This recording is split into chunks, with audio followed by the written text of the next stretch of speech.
Number one, I have heard with tremendous patience all these testimonies here from people who would like, and leaders of very renowned leaders, trying to have the embargo lifted.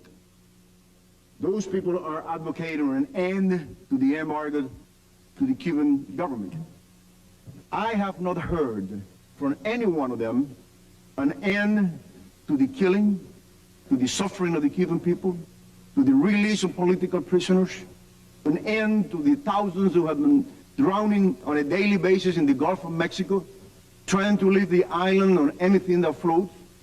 I have heard the gentleman to my left saying that he provided services in both churches in Havana recently.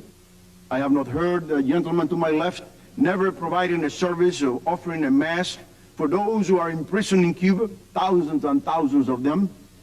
And it is important, Mr. Chairman, because those one who has been advocating the ending of the embargo to Cuba this morning and this afternoon, they have never expressed, publicly at least, that I know and that I have heard, a lifting to the embargo to South Africa when it was in place, a lifting to the embargo of Haiti, North Korea, Libya, Iraq. And my question is, what is the difference between the dictator in Haiti, Cedras, and Fidel Castro?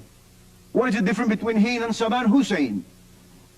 Saddam Hussein claimed that he was going to wage the mother of all battles. And we call Castro the father of all dictators. And those who has any doubt, I will invite them to go to the steps of the Capitol this afternoon. And there we see there the names of 9,000 Cubans killed by Castro. Their names are there, written by hands of their friends and relatives and families who are living in the United States.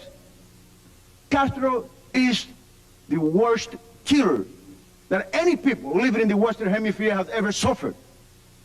So it's fine to discuss the merits or lack of merits of the embargo. But let's talk about the criminal nature of Fidel Castro. Let's talk about the Cuban Democracy Act that your bill is trying to repeal.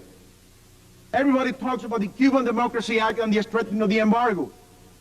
But nobody mentioned that the Cuban Democracy Act, which has the overwhelming support, not only of Cubans in Miami and Cuban Americans, but also the Cubans in the island, beginning with the Afro-American leaders in the democratic opposition in the island, the Ángelas Herreras and the Caridad Acuñas of Cuba, real black people who have been suffering in the hands of Fidel Castro. Nobody mentioned that those people supported the Cuban Democracy Act because the Cuban Democracy Act called for humanitarian assistance to the Cuban people. And what is preventing the Cuban people from getting that humanitarian assistance that is in the Cuban Democracy Act? He has only one name, and his name is Fidel Castro. He has a bill that is well known by the 80-20 rule, that any humanitarian assistance that could go to Cuba, 80% has to go into his hands and 20% to the recipient. That is preventing great quantities of humanitarian assistance to go into Cuba under the Cuban Democracy Act. And one point that has been missed constantly is that Cubans in Miami are responsible for killing the Cuban people and for starving the Cuban people. But nobody mentioned that Cuban Americans are sending every year $400 million in humanitarian assistance consisting of food and medicine.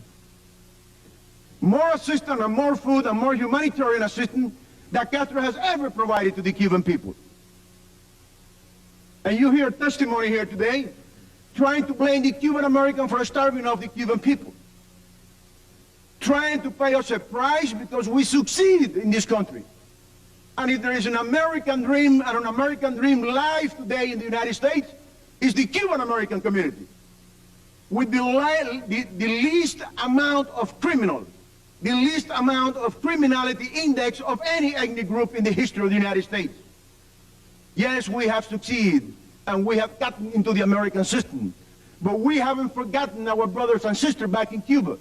And that's why we are here testifying today, and we're very grateful to you and to this country and to this system because it provides this diversity of opinion and allow us to talk clearly and loudly about the suffering of the Cuban people.